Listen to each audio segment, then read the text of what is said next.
C'est un volet extrêmement important pour nos États. On n'en parle pas beaucoup, on ne met pas suffisamment en avant, du moins je le pense, ce volet énergie, qui est structurant et qui vient en appoint aux efforts déployés dans les États pour l'amélioration de la qualité de la desserte électrique.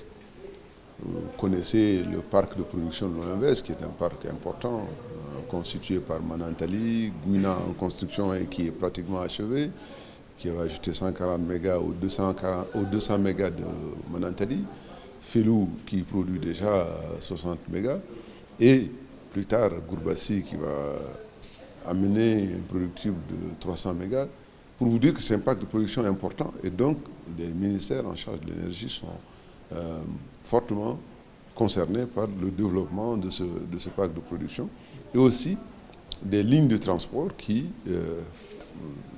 font que nos capitales sont interconnectées, et donc pour l'évacuation de cette énergie qui est produite à partir de ces sites.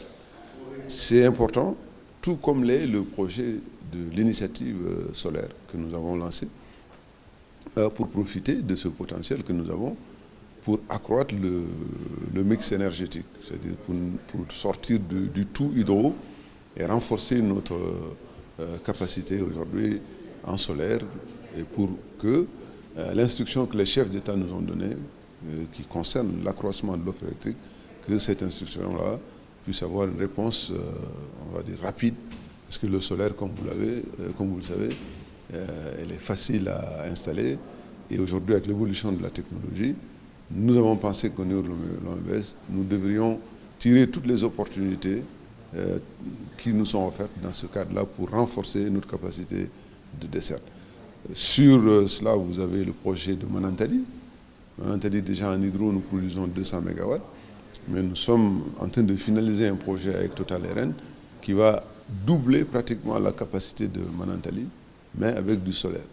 Avec l'avantage que vous savez, c'est-à-dire c'est un projet qui va se dérouler sur le lac, donc avec une technologie de l'hydrosolaire, dont les avantages sont nombreux, je ne vais pas insister là-dessus.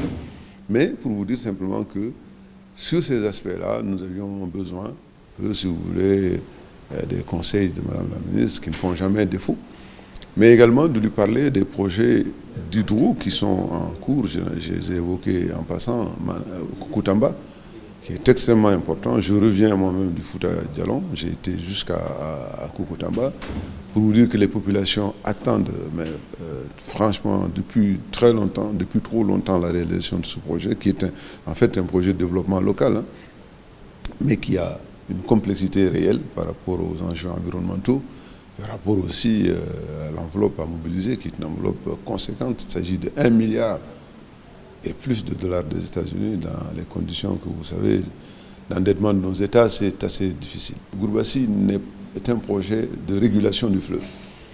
Or, c'est un fleuve sahélien qui est soumis à des aléas climatiques de plus en plus très forts à cause des changements climatiques.